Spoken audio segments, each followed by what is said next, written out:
You mentioned something that really stuck with me last time during our intro chat, that the US football is optimized for participation, not for performance. That's a big statement.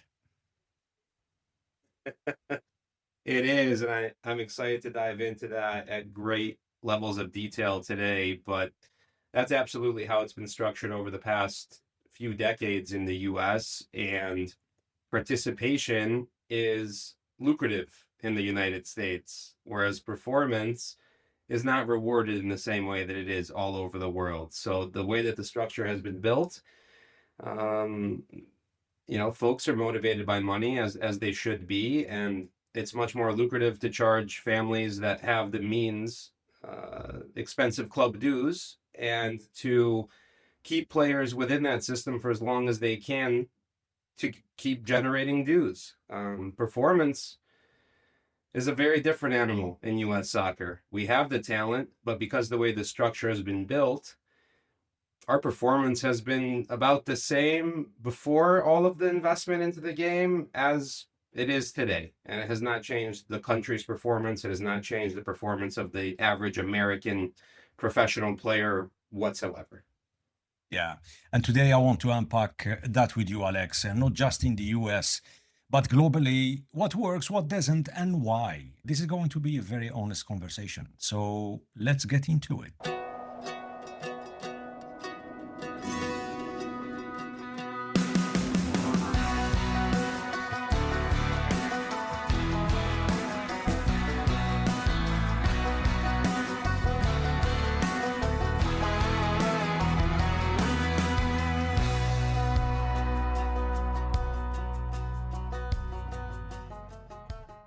The following is a conversation with Alex Lubyansky, a former European sporting director and founder of Detroit Metro FC. This is Pre-Zero Sports Talk podcast, and I'm your host, Sid Bensalah. Today, we delve into football governance, talent development, and the structural realities behind the global game to uncover genuine stories and insights that truly matter. Thank you for tuning in, subscribing, and supporting the show. If you would like to support the show, please check the episode description for more. Alex, welcome to the show. Pleasure to be here, Sid. So great to connect today. We had a strong conversation last time. I'm really looking forward to go deeper again today with you. Let's start simple.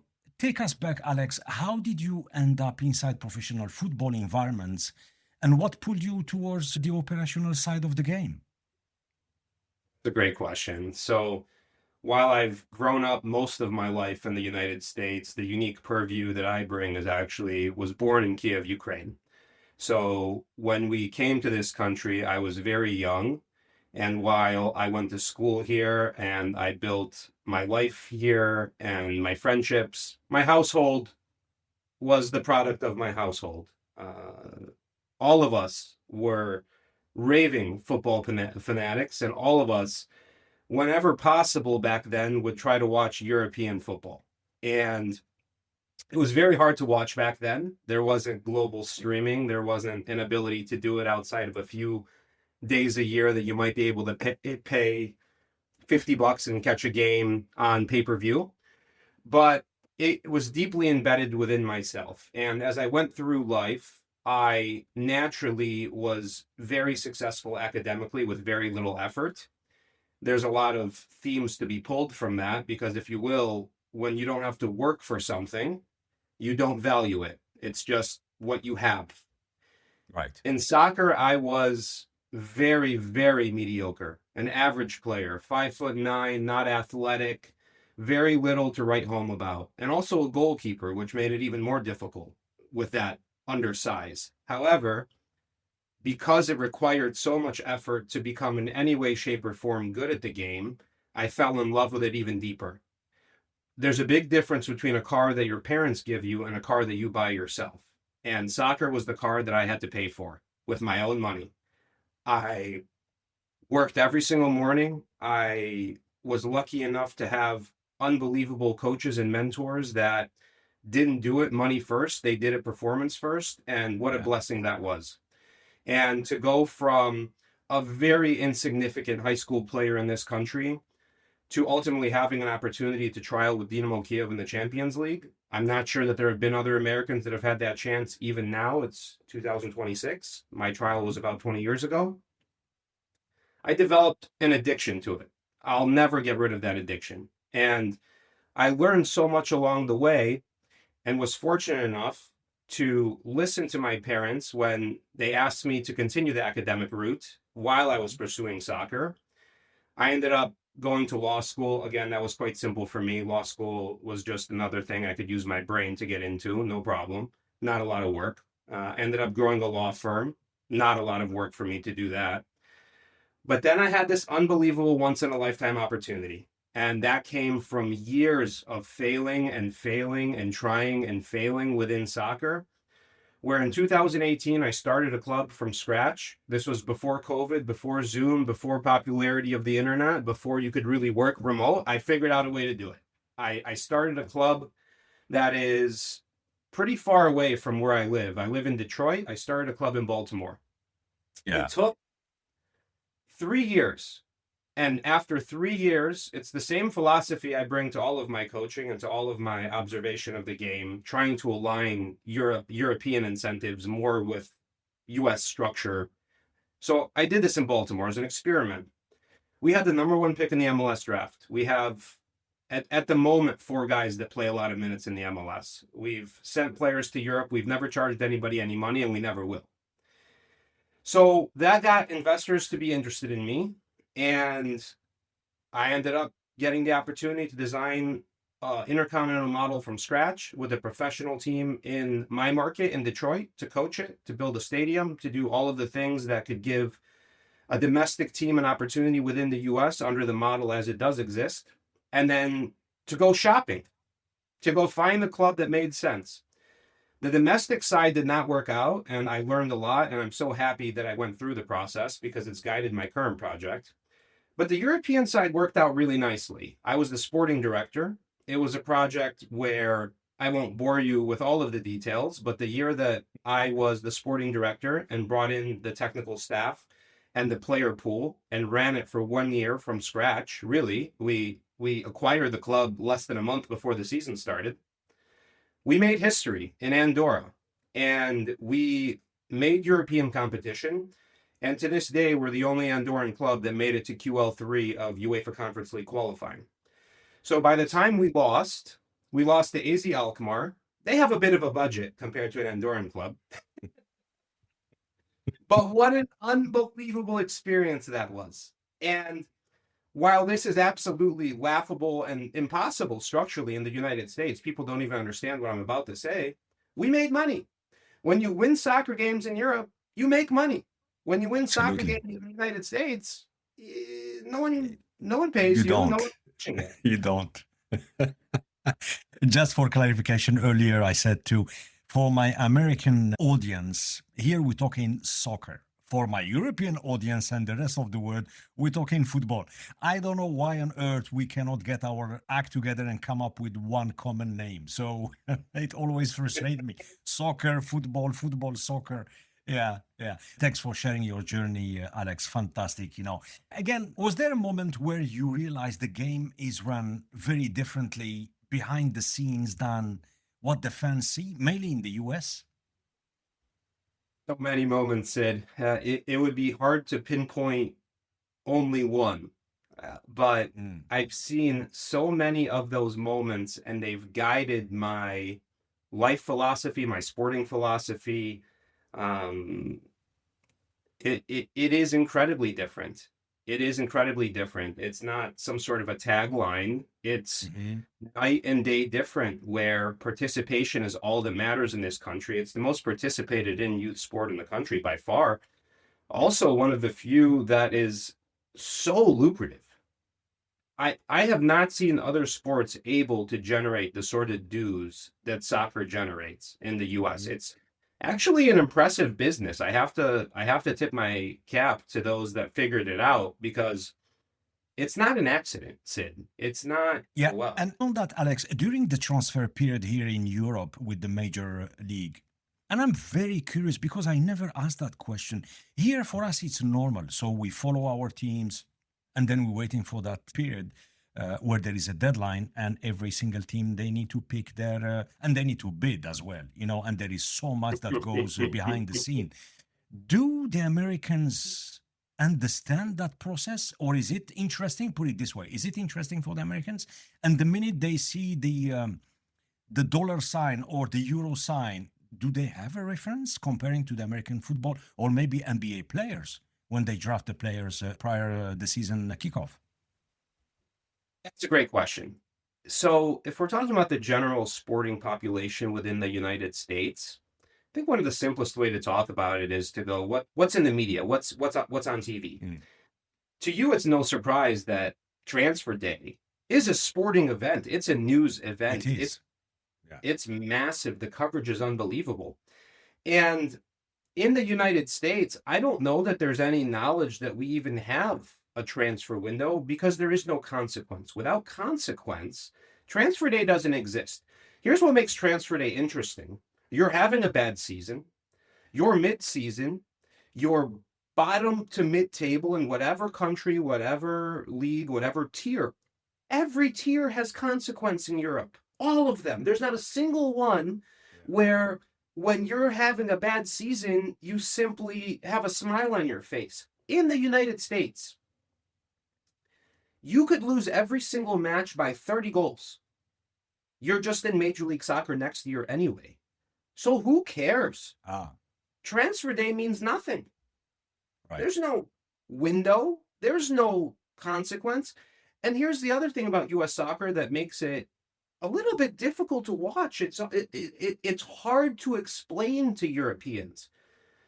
The teams have a set salary band. You have to play within this band with the exception of a few, maybe 3 designated players. It changes a little every year, but it's by design boring. It's by design boring. It's so strange for a country that proffers itself to be built on capitalism to have a sporting ecosystem that's built on nothing but boredom. You have to have the same players as the other clubs, basically. It doesn't matter if you win. It doesn't matter if you lose. You're going to be in the same division next year. All that matters is that you caught, at this point, Sid, it's over $1 billion to secure one of these franchises. Mm-hmm. Why? Mm-hmm. Why can't you just win soccer games and spend that money on that pursuit? Because fans would watch that. Then the transfer might matter. Yeah. And how was the show on a pitch in the US? I don't know that there is a show on the pitch to speak of. There's a great show off the pitch. The stadiums are beautiful. The game day atmospheres are very well crafted. I think they likely spend more money on making it an entertainment experience than on the soccer. The soccer doesn't really get watched. You go to these events, it's more of an event than a sport. Right. More as a social event? Yes. Right. It's networking. It's a networking event.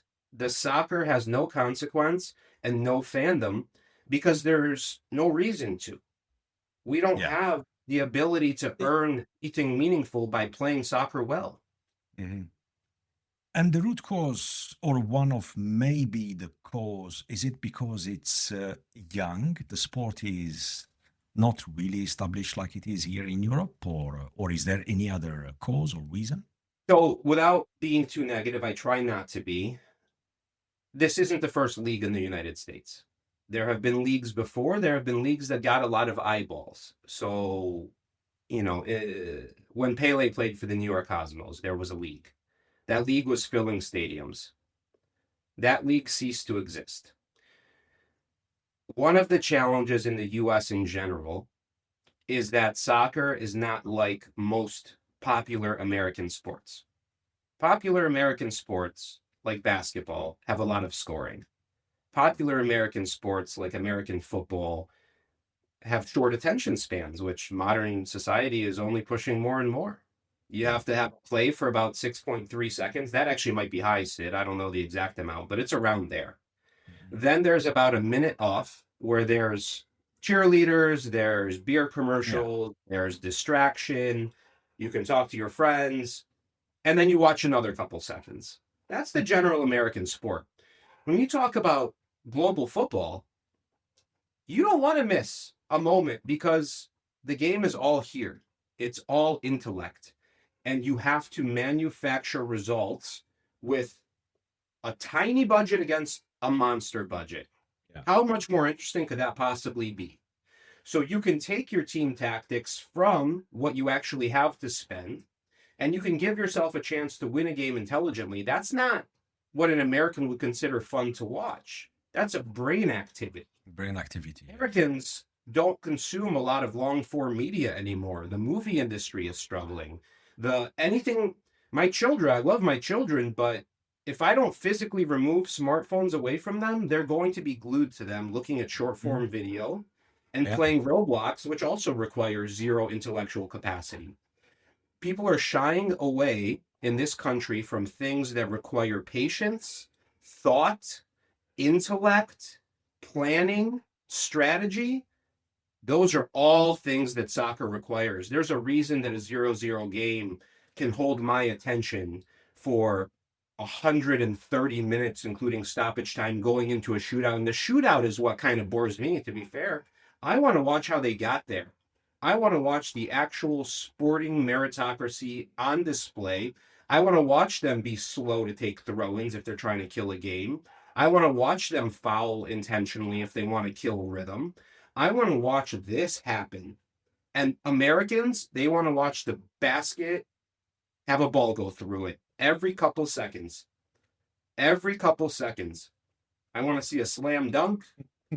I want to see something that holds my attention because God forbid I have to think about how somebody with a lower budget can beat somebody with a higher budget. That's too much intellect. And it is challenging. So I actually think Major League Soccer has done a great job to still exist. It's now about 30 years old. It's the first league, in my view, in American history that has done a sustainable job. And for that, I give them a tremendous amount of credit. There are a handful of players that are globally relevant and might go somewhere from the MLS. It's, of course, a retirement league for really globally relevant players. But Americans have a handful of times found a way to use the MLS to end up somewhere more meaningful.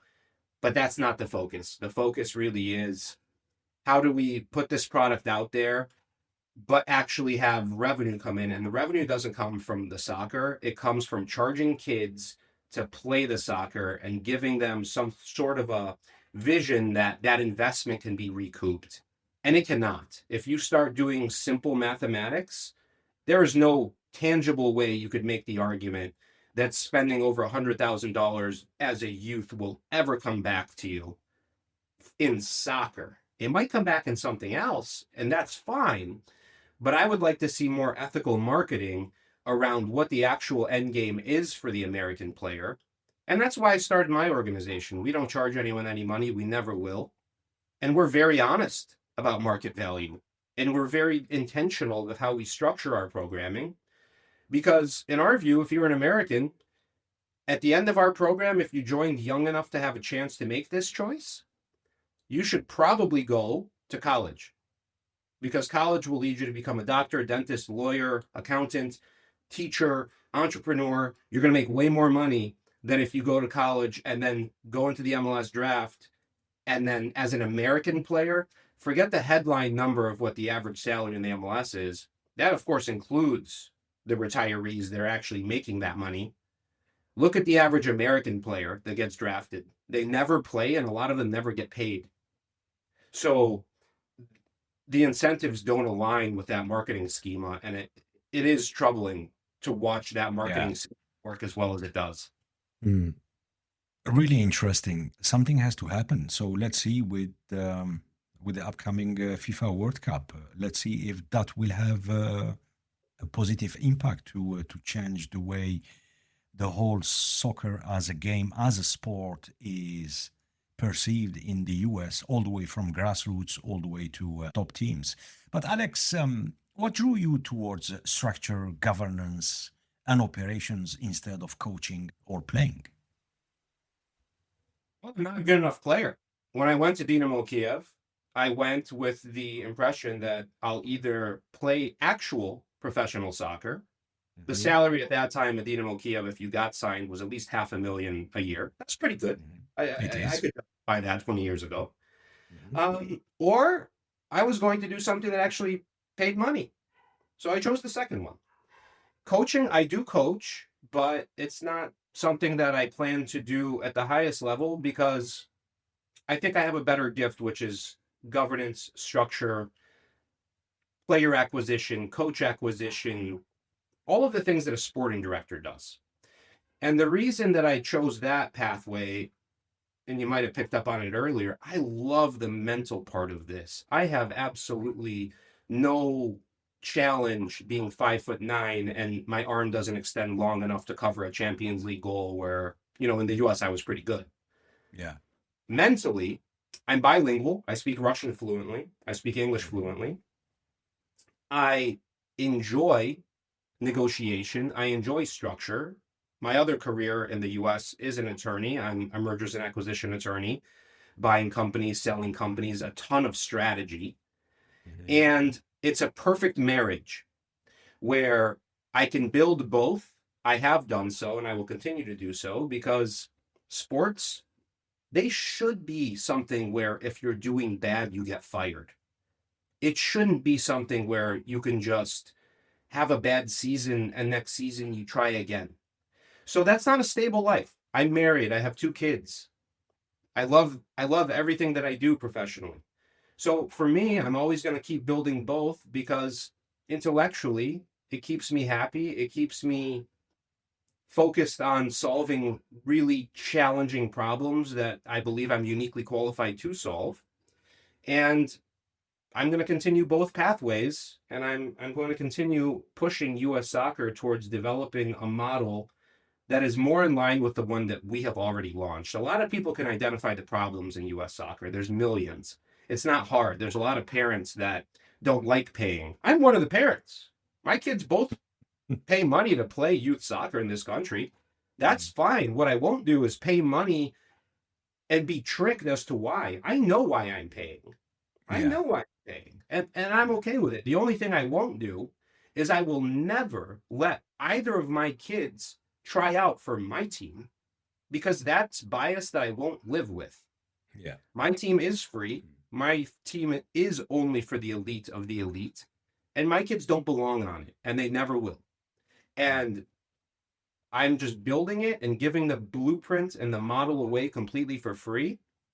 Because here's the other thing about US soccer that's really, really difficult to come to terms with. When you buy into one of the leagues that currently exists, you acquire a territory. Think about that, Sid. You can't have competition geographically. How are you going to have a derby match? It's incredible. It's so hard to explain this to everyone else in the world. I know that. I know how hard it is. But my goal with my organization is that mine is the worst one. I want not someone in California to beat my team in Detroit. I want my next door neighbor to beat my team in Detroit. And as a matter of fact, we launched an event where if my next door neighbor beats my team, we just give them $10,000. Nobody in US soccer has thought to put any money on the line in reverse. Right. In reverse. First, we see if you have money. Then we extract all that we can. And then maybe you have to play soccer. We're doing it in reverse. Wow. I'm trying to get my head around, We spoke earlier about the difference here in Europe. We optimize performance, in the US participation. And when I say performance, don't take me wrong. When we talk about grassroots, entry level is all about participation. Now, there is, and it's free. So everything is provided here, and it doesn't matter which country in Europe you are. You want to play soccer? No problem. Join your club, and it's easy. So, and then it's up to you. If you're talented, if you have the right qualities, then you're going to get picked up, and then you go to different level and so on and so forth. But I'm just curious here, why the difference between Europe and US? Is it more cultural, Alex, or is it structural, since we talked earlier about structure, governance, and what is it? You're asking about grassroots soccer and participation. I couldn't agree with you more. The really hard part, Sid, is the way that grassroots soccer is structured in the United States. When I say participation, that costs a lot of money here. We don't have grassroots soccer for the most part that is free at all. That might last when somebody is 4, 5, 6 years old. But as they get a little bit older, not because they're good, but because they can afford it and because the structure has been built this way, they're being charged a lot of money. And I could get into how they execute that model.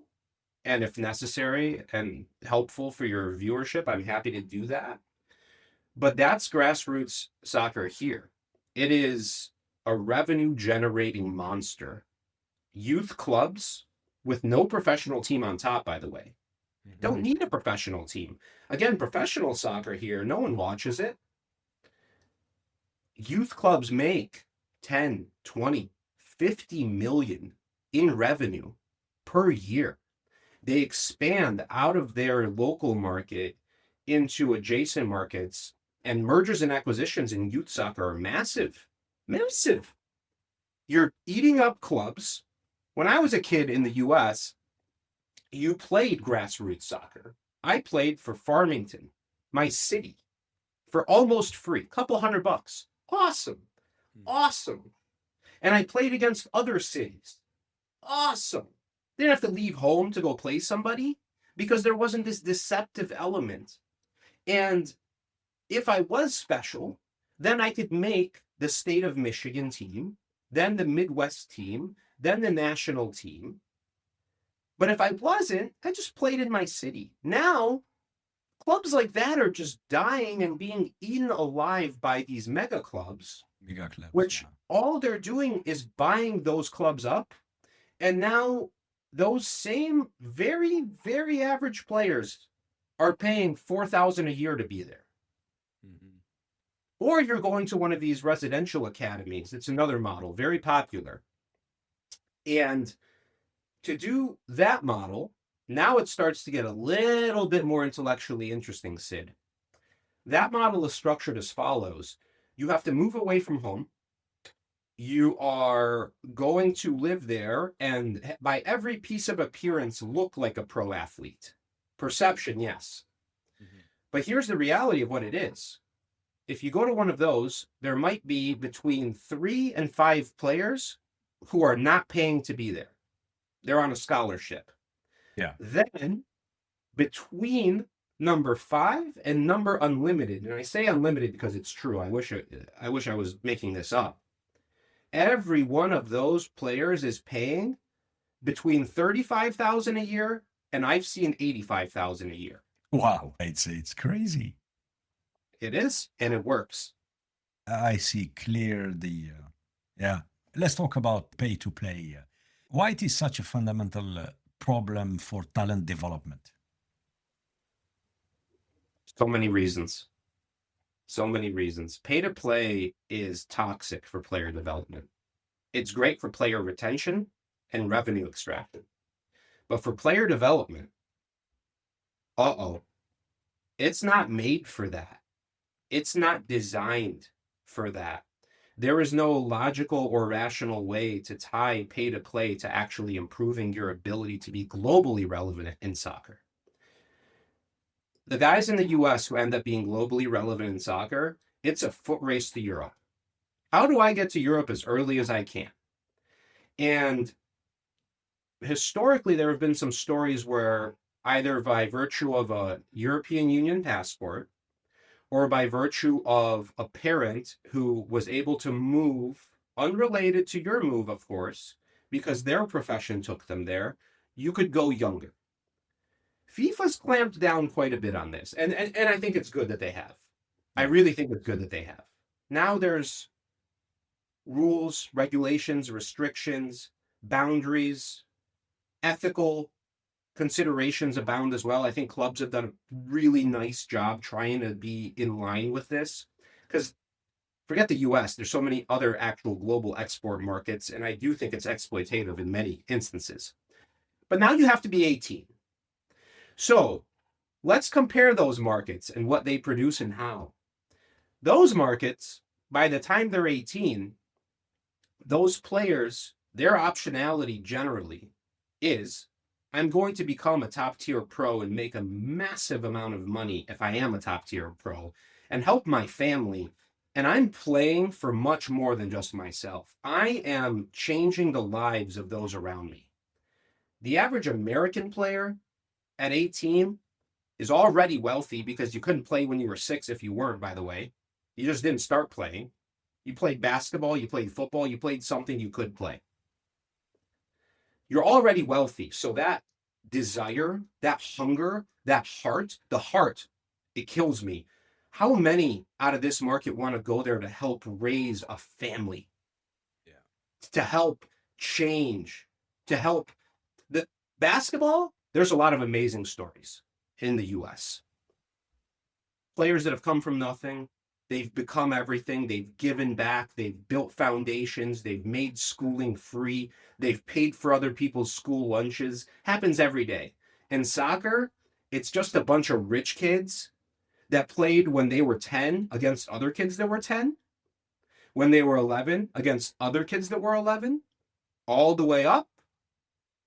And by the time it's senior level football and mommy can't talk to the European sporting director, I ran a club in Andorra, Sid. I wasn't running Manchester United. I didn't sign an American. Why would I? There's real players. The market has hungry, real players that earned their way in. They didn't buy their way in. And there's your disconnect. And that is why the pay-to-play model is systemically failing the average American player who does have talent. Because by the time it becomes important to showcase that talent, they have been failed daily for their whole childhood. And how can they possibly compete against an actual soccer player? They cannot. Is it fair to say in the US, the system, since we're talking about the system and maybe a possible root cause or a reason to explain why it's like this, is it fair to say that the system in the US filters by income before talent? I think that's an incredibly accurate statement, except for my club, and hopefully a lot that listen to this and start a club like mine. We're building a third door for a reason. We're building a new pathway for a reason, because the talent has always been here. There is so much athletic talent. Nobody doubts it. There's not a single European sporting director that doesn't know that an American athlete has talent or athleticism or ability. What we don't have is a brain. What we don't have is the childhood and the challenge to grow up and learn how to win soccer games against superior opposition or older opposition or more physical opposition or dirtier opposition. There was a short time in my life where I coached pay-to-play soccer in this country. I once won a game and then the other team sued our team for winning.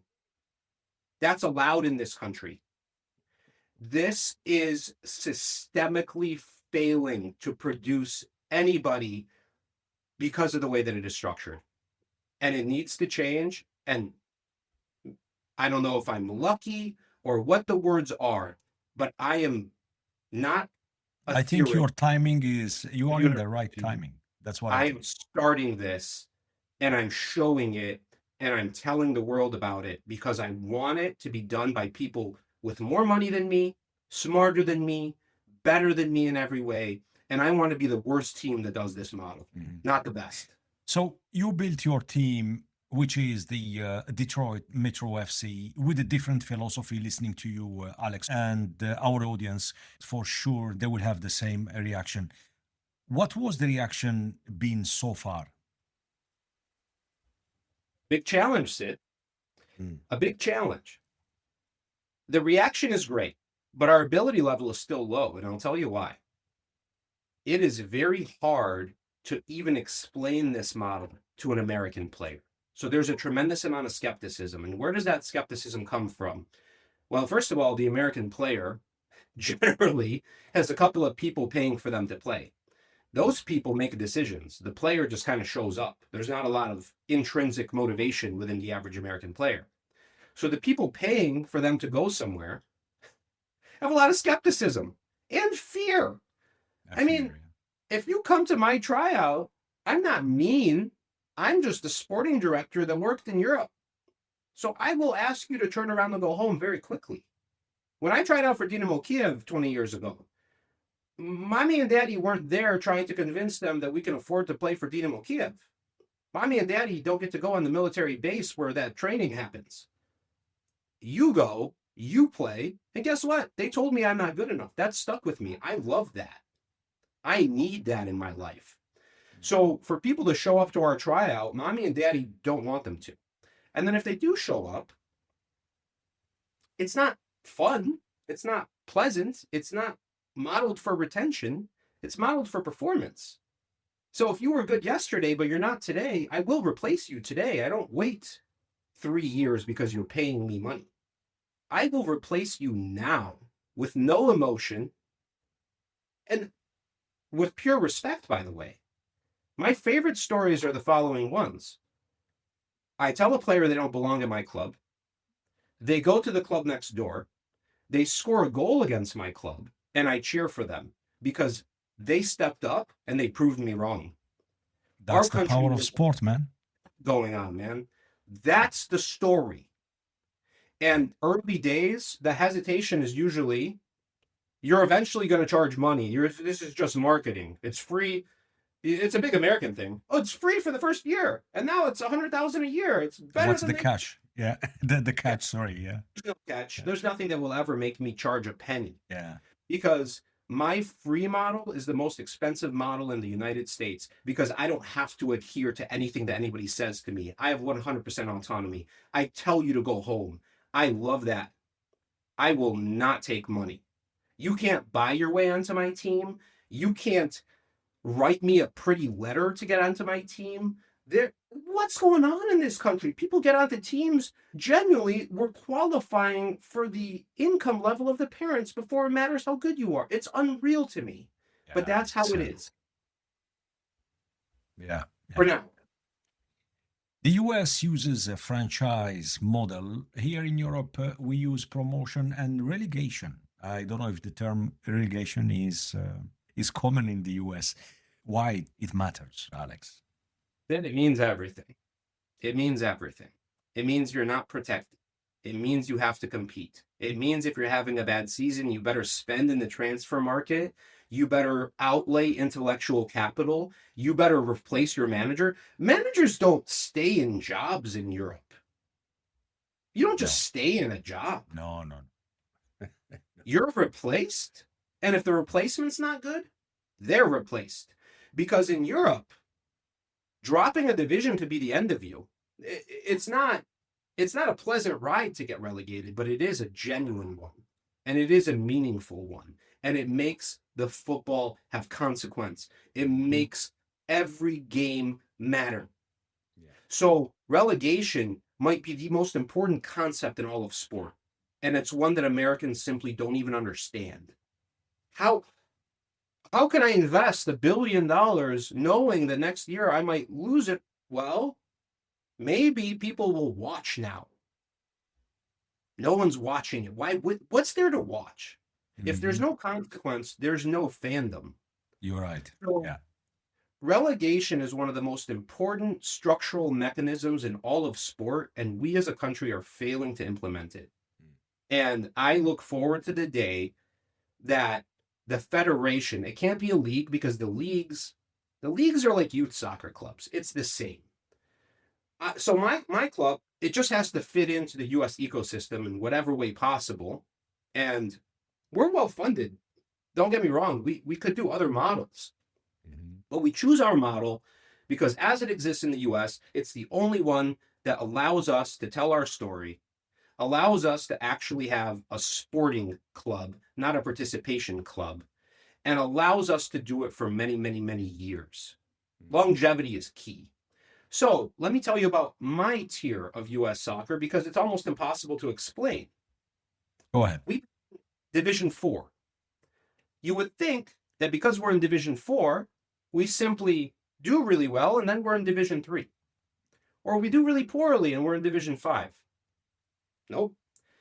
You would also think that we're in Division 4, meaning we're in Division 4 by ourselves.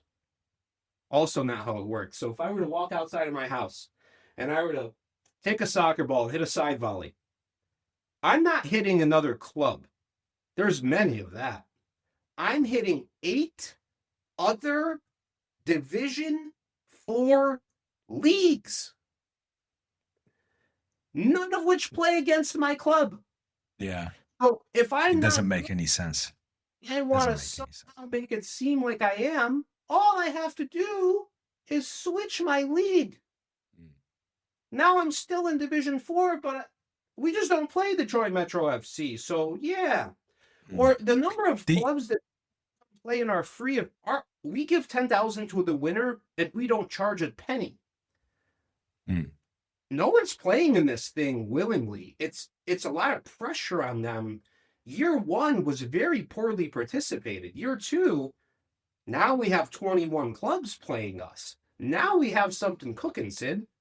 Because now the ones from the other leagues are coming in and let's do this. Let's compete. Yes, you said it earlier. The governing body in the US, the federation, should have a unified system where you have promotion and relegation. When you have this, it creates competition. It creates stress, and it's good. That stress is good because everyone has to roll their sleeves, train hard, do your very best to either keep your position or go higher. Otherwise, the risk is you're gonna drop. It creates stories. It creates a hype within the supporters, the fan base. It attracts media. If there is a team close to be dropped or relegated, that's more story, more hype, more media, more content, because people get disappointed, pissed off, they start crying, people cheering. That's what it is. That's exactly what it is. It's just, I really hope, man, I really hope that one day we see the same system, because it works here in Europe. And it's been, like you said, 3 decades or more than 3 decades. Since the Second World War, the whole system, the whole soccer is being revamped. And we see even, look, let me give you a very simple a question that sometimes some colleagues or friends, they ask me, not Europeans. You have cities, poor cities, small population. They don't have heavy industry or manufacturing or tech or even hospitality industry. But then they have a very strong, powerful soccer team, club. And that club is everything for that city. It's everything. If they lose, oh my God, it's like, and if they win, the power of soccer in the rural areas here in Europe, in the small areas, is just beyond belief. And that's what it is. We hate it or we love it. It's working. And in the first division, or even, during the transfer period and transfer windows, you see this crazy amount, massive figures, and you ask yourself why it's like this, and think because there is very strong foundation underneath. Yeah, it's. I don't think there's enough time in the day to cover what you just. Is it? Well, but yeah, if you don't go mind, ahead. Go ahead. Because again, I was born in Ukraine, came here, so I still have, and I'm very lucky. How old were you, Alex, when you came to the US? 3. Yeah. So I still have my parents, and stress. it's incredible. It's the concept of stress in the US is so hard to even explain to the average European. The concept of stress is not a negative word, Sid. No, it's not. Stress is necessary. Build character. There's a great book, grit. Coddling of the American Mind. And it's all about this. And my parenting is all about this. And I can only imagine what other parents think of my parenting. in the US. I can tell you I don't care what they think. But I will tell you that my children are going to fail. They're going to get pushed. They're going to actually make something happen because they're not just going to wait for me to do it for them. And that stress, that responsibility, that makes society run. That makes champions. That makes towns like the ones that you described have a pulse. That makes culture happen. If all you're doing is waiting for mommy or daddy to write an angry letter to your school teacher, and that's why your grades are good, how on earth are you going to become a meaningful member of society when you're quote unquote an adult? Our adults are not 18. Our adults are 50. It is now not normal. Kids aren't even driving cars when they're allowed to. I flew out of my house. I flew. I was trying to get to Champions League football, whatever I could, the second I could leave. Not because I don't love my family. I love my family deeply. But I had a world to go conquer. The average American kid is just waiting for mommy and daddy to get them into college. There's documentaries on it. They just have to pay to get into college. It's not just soccer. Every single part of their life and their pathway in these circumstances is being stressed for them by their parents. The parents are stressed. These kids are just waiting, man. And it is so hard to sit silently and let it happen when I have such a profound passion for life and such a gratitude, because there are good parts of the US. The opportunity is unlimited.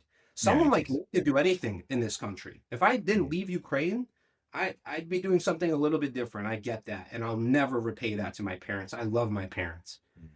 But my God, if you just step up in this country and try something, you're a mile ahead of everybody else. There's so many idle passengers just waiting to get something given to them. Go take it. And that's what my club's about in Detroit. Yeah, yeah. Since we were talking about promotion and relegation here in Europe, is it realistic to think maybe one day US will adopt the same system, or it's out of reach? My life goal is to be the first person that builds an organization that gets another to do it and another to do it. And I'm not looking to get rich off that. The exact opposite. I'm already doing just fine, Sid. I think it's going to take something like this to give us any chance. Because no, if nothing changes, it works. There's entire youth sports cities popping up. They're multi-billion-dollar cities that have come up in farms where people just go to make their kids look like they can play a sport well. And I take my kids there. It's a great city. Expensive hotel, beautiful restaurants, so fun, so entertaining.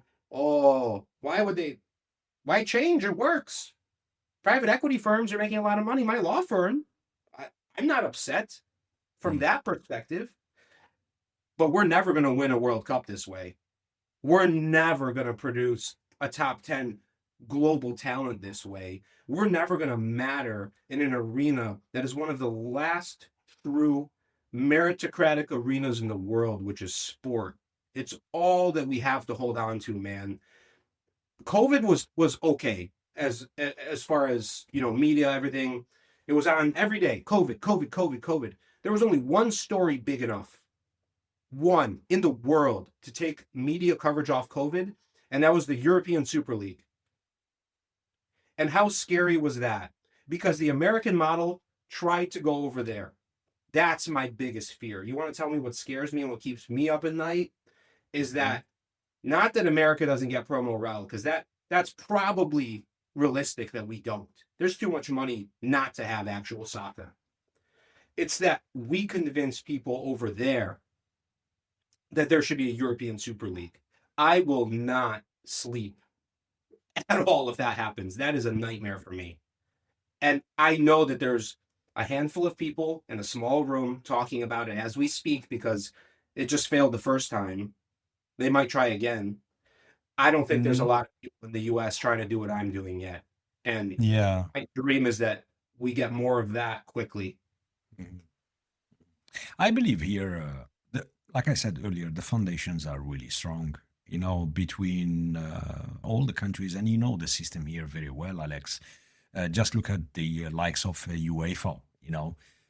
We've seen some controversies a couple of years ago, some tentative of breakout, creating a new league, but it failed.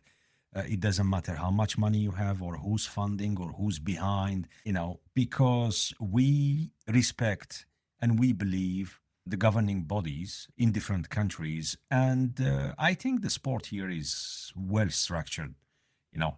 And this is what, and then you have the fan base you have, which is very strong and powerful, and they have a say. Look, the Premier League in UK, for example. We were talking about promotion and relegation. Look how tough and hard and brutal. It's absolutely brutal in the UK. It's very interesting, but you said something that there is so much potential in the US. The country is massive, and the sport is, I mean, anyone can take a soccer ball and go outside in the street and kick some, it's one of the most simplest, not expensive sport in the world. Okay, if you want to buy a jersey and stuff like that, and proper shoes and things, okay, it's going to cost a couple of dollars, but that's it. Absolutely, it's not from an entry point level. You don't need to be wealthy to play soccer. Full stop, period. I understand folks out there using this platform to make, the amount you described earlier is just crazy. Sure. My audience here in Europe, they're going to scratch their heads. Wow. It's, but then it's a complete, there is no link between proper structure. The minute you start as a novice from grassroots all the way to whatever, No, I can tell you so much more, Sid, because I know the American market intimately. This is not an accident. It is a design. It is designed in But then order. how do you explain the success of the, sorry to cut you, Alex, how do you explain the success of the US women's soccer team winning the World Cup? How do you explain that? Simple. We have a lot of athletic talent, and early the women's team was very dominant. Right. And over time, we're still globally relevant. Of course we are. They are. They are strong, one of the very, best. very, very strong country. Yeah. But it's no longer guaranteed that they're going to win. Yeah. Because now there's been investment from other countries into the women's game. Other countries have talent. They just haven't had the investment.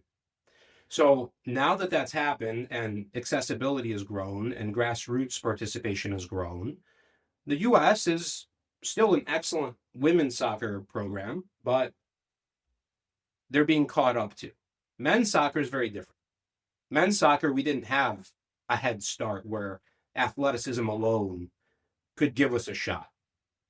So those successes, I believe, only strengthen the point that the talent is here. Again, the talent within men's soccer is here. It is just not being given a chance to exist in an honest environment, in an honest way, to make us globally relevant. And that is by design. And I don't want to bore you, maybe it's another day, but that design, I can surgically break down how they've successfully built the youth soccer industry, because it is not an accident. When I say that Tier 4 has 8 leagues, youth soccer has so many leagues that I couldn't begin to address them all. And that is a design. Your kid in your city will never play the average kid from the other city close to you. They will both travel far away to appear that they are good. It makes them feel like they are good. They spend a lot of money to feel cool. Yeah. But there's no design that says you have to play locally and gain anything by competing. The design is actually the opposite. It's confusion by design. We don't have, within a club, and these clubs that are making the dollar amounts I said, they don't have just one team per age group. They have 50, 70. And That's how the, yeah. they're not labeled first team, second team, third team, because once again, Sid, that would be a little bit too clear. Mm. Clarity is the enemy of this system. So they're named colors. And those colors at one club don't correspond with the colors at the club next door. So if you're on the black team here and they're on the blue team there, no one knows. That's not an accident. And all you need to do is brag. I'm on this club, the purple team, and we just went to Las Vegas for a tournament. Oh, I'm on this club, the silver team, and we just flew to Sweden for a tournament. And it's mind numbing. Yeah. And it's built that way to perpetuate the system and to grow the system. And it is a very, very lucrative system. This is no accident. And it will continue unless there's an intentional effort from somebody who doesn't have any skin in the game in that system, which I never will. I have no interest in that system.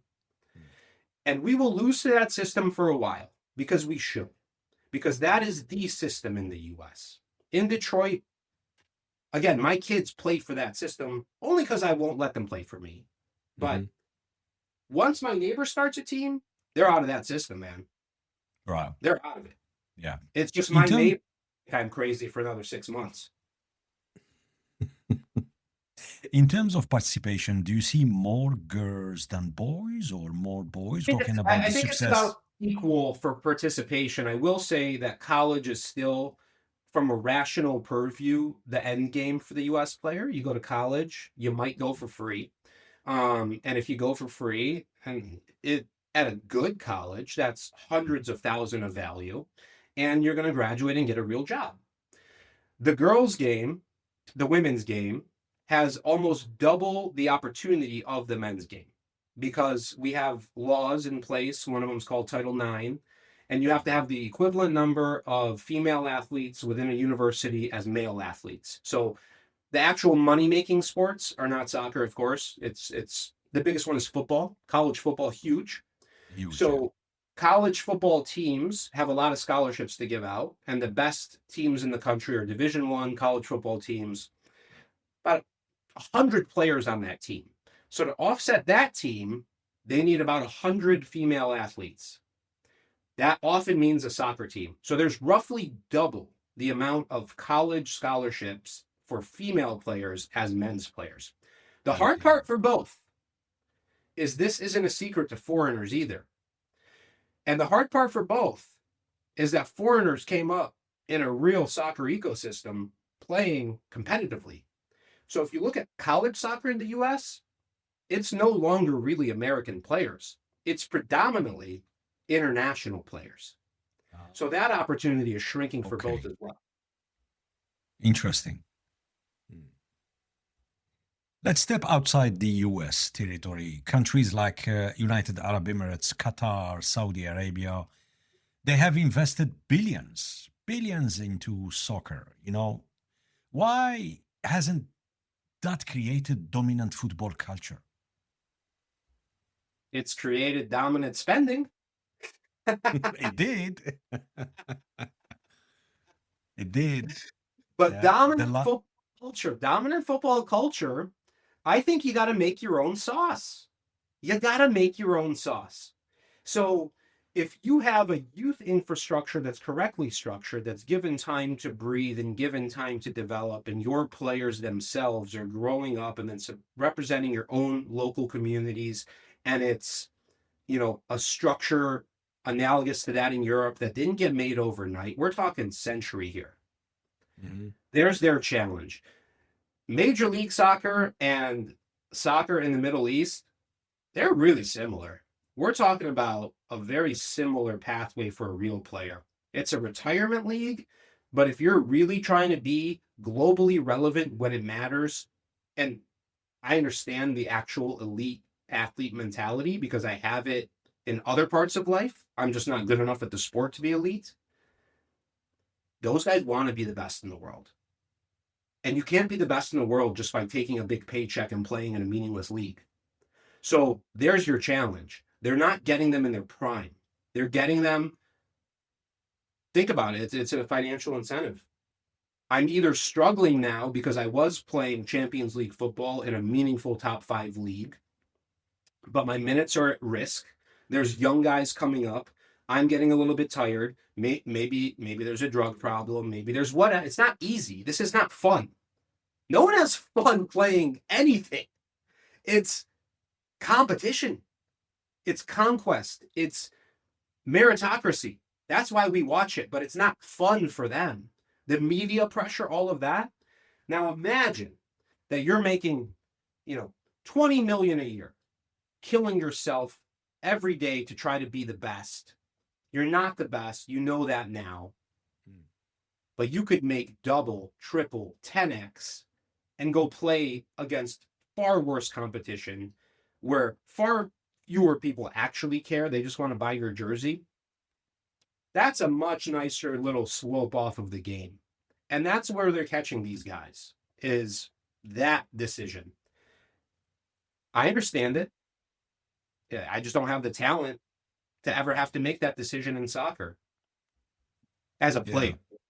What is clear, it's since we're talking about the Middle East example, money is not enough to build the football ecosystems. But how on earth, let's say tomorrow, let's say your city in Detroit, they will reach out to you, Alex, and say, listen, we want to build a strong culture, soccer culture in our city. We want to invest.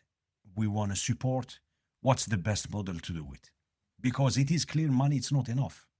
They would, at the risk of sounding crazy or egotistical, be best served spending their money doing exactly what my club is doing. Privately funding ourselves, having an honest meritocracy, having an honest ecosystem, taking our time, being slow, being methodical. The guys that have gone through my program, one is now playing in Germany, not at the highest level, but not bad. Okay. One is now playing in Australia, good. Not at the highest level, but not bad. And the ones that are still here, they're killing themselves. We train harder than anyone else. It's not fun, but it makes you feel like you're part of something, and it makes the football real, and it makes the consequence real. We lost the Merit Cup last year. I'm really proud of that. We cut a check to somebody for $10,000. Awesome. Our guys cried. You know how few Major League Soccer players have ever cried at the end of a game? What's there to cry about? Next year, you're in Major League Soccer. No one cares. Yeah. It's obvious that if you don't have the right system, the right mindset, and the people that rally together to create a culture, put it this way, within that community, because the way it's run, the way I look at it, correct me if I'm wrong, it's 100% run like a business, period. No more, no less, We spoke about the example of Middle East. Same thing happened in China. They invested heavily in soccer and they failed yet again. Alex, what should others learn from those failures? Talking about the Middle East example and China. Soccer's unique. Football is unique. It's not something where you can just buy your way into people caring. It's actually the exact opposite. It's the exact opposite. You have to build your way into people caring.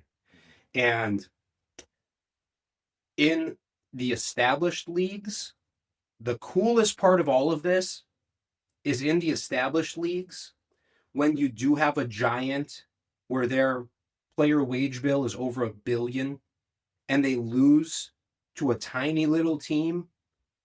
Oh, that's awesome. That's awesome.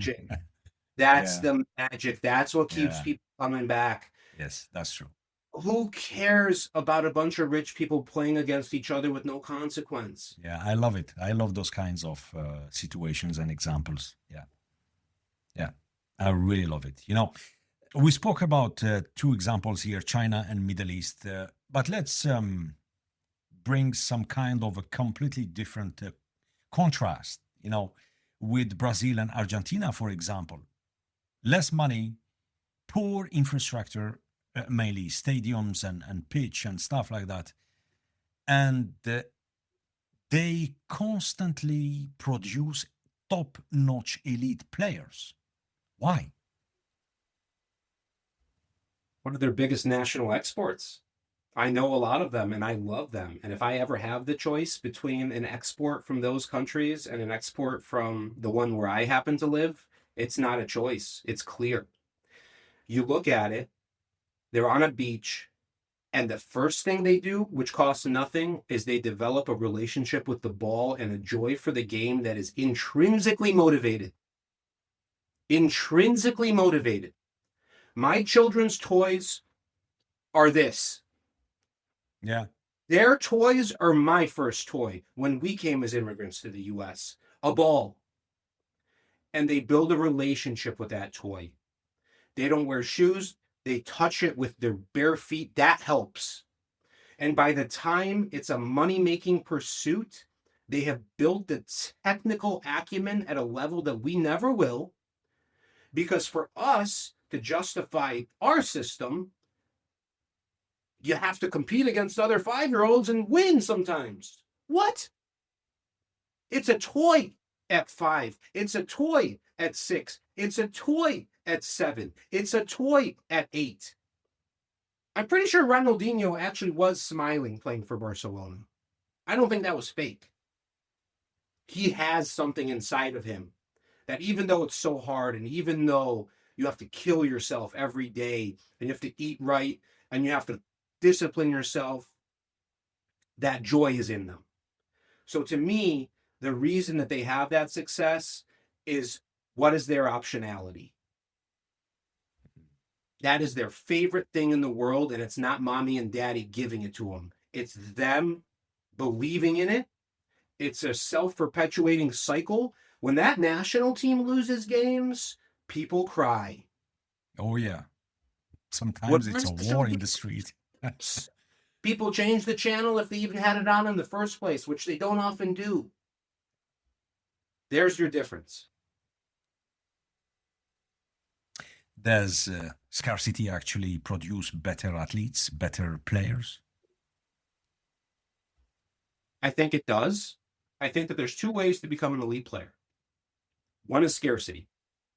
And the other is intrinsically motivated, but very well funded. So if you look at American basketball, there are players that came from a lot of money.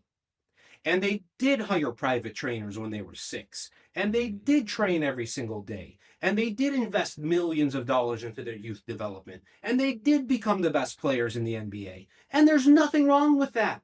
That's cool. But for the average fan, you know which one people gravitate towards more. Yeah. It's more interesting to watch when there is a life change that occurs and you become more emotionally invested. So there's 2 ways to do it. On average, I would say yes, scarcity is more successful, but I don't want to detract from the concept that you really could invest your way into elite athletic development. But I don't know. Rocky IV, Ivan Drago versus Rocky. What a movie. It's a real tension, but I emotionally connect more with the ones that came from nothing, of course. I mean, we've seen it for decades, top athletes, quite often they come from tough environments. Like you said earlier, you described it beautifully, low income, poor families, struggling families, and their only way out is to find something that they have the qualities, the inner qualities, and work hard and make it happen. It's we can name thousands of top athletes in various sports, and that's quite often led me to think that adversity does produce elite athletes. Yeah. Okay, so looking ahead, can US soccer fix its system?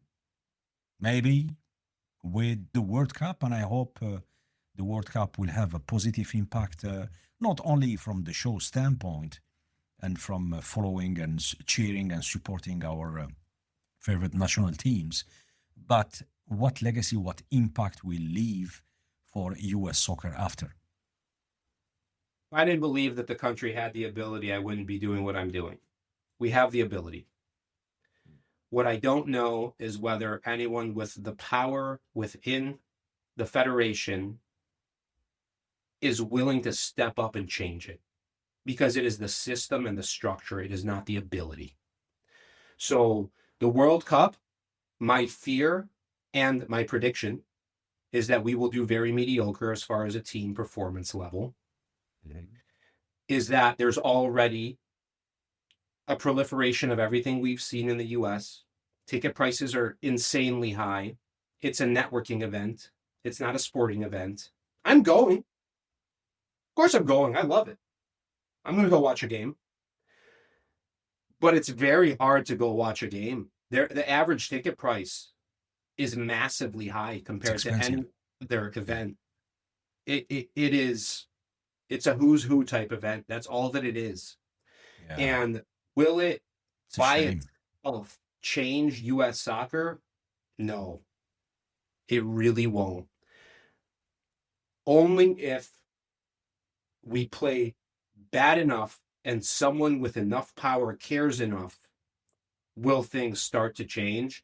And I will do everything within my power to be one of the first ones to actively put my model out there, to get rid of the franchise model, to get rid of the pay-to-play model, and to do something autonomous, with merit, unique, and it's affordable.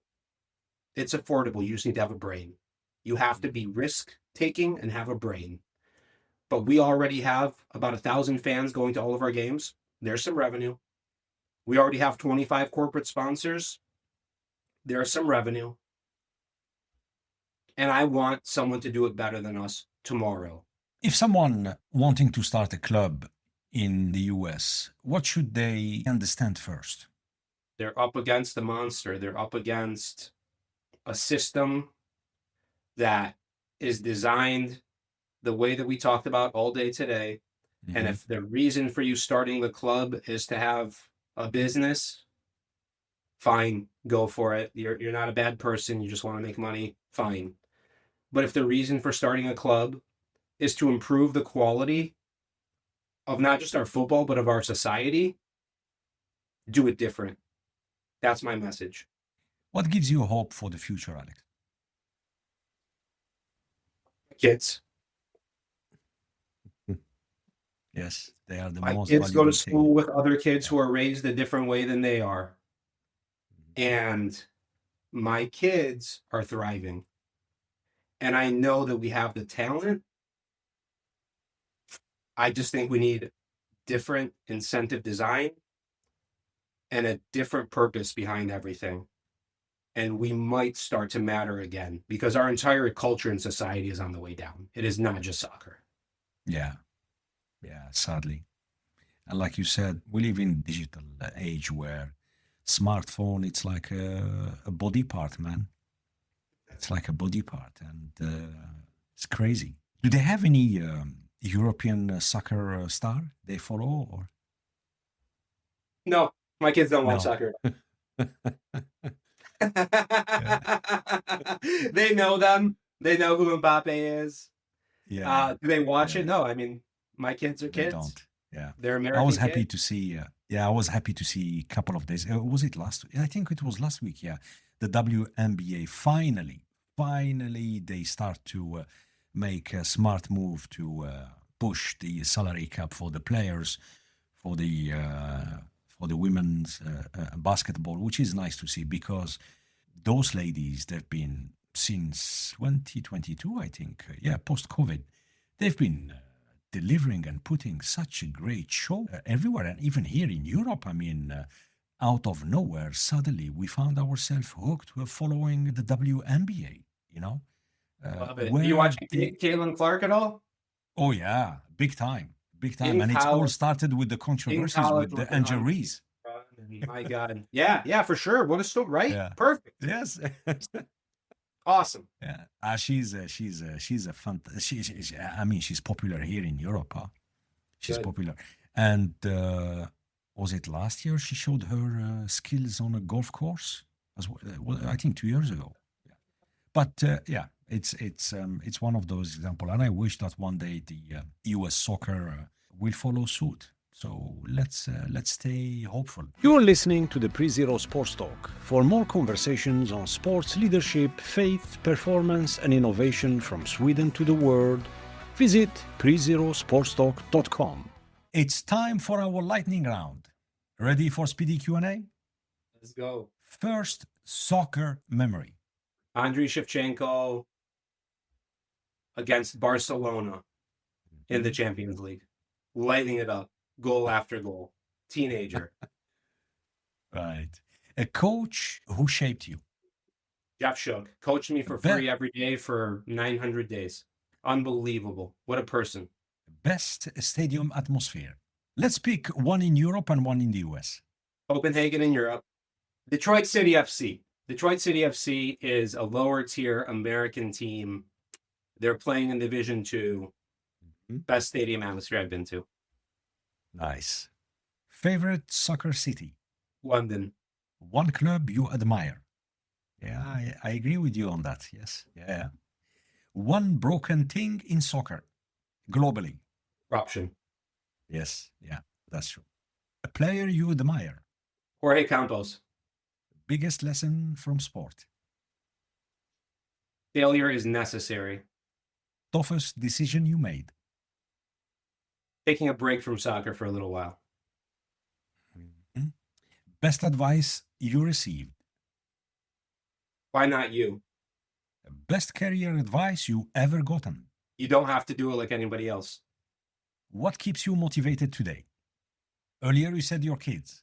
Doing it our own way keeps me motivated. If you could have a dinner with a historical soccer player, who will it be and why? Lev Yashin.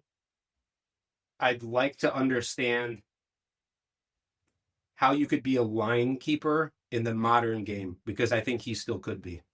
Nice. Alex Lubyansky, thank you so much for joining us today and sharing your insight. Sid, thank you so much. That was a lot of fun. If people wants to reach out to you, what's the best way? I have all the social media now. Twitter, Facebook, Insta, LinkedIn, TikTok, email, all of them.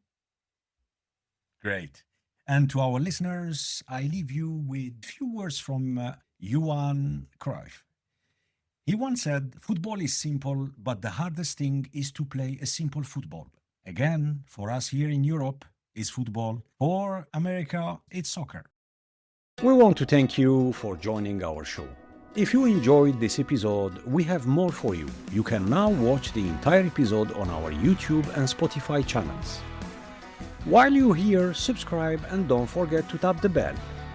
Visit prezerosportstalk.com to explore more conversations on sports, leadership, faith, performance, and innovation. From Sweden to the world. Until next time, stay curious, stay inspired, and make a difference. We'll see you soon. Take care.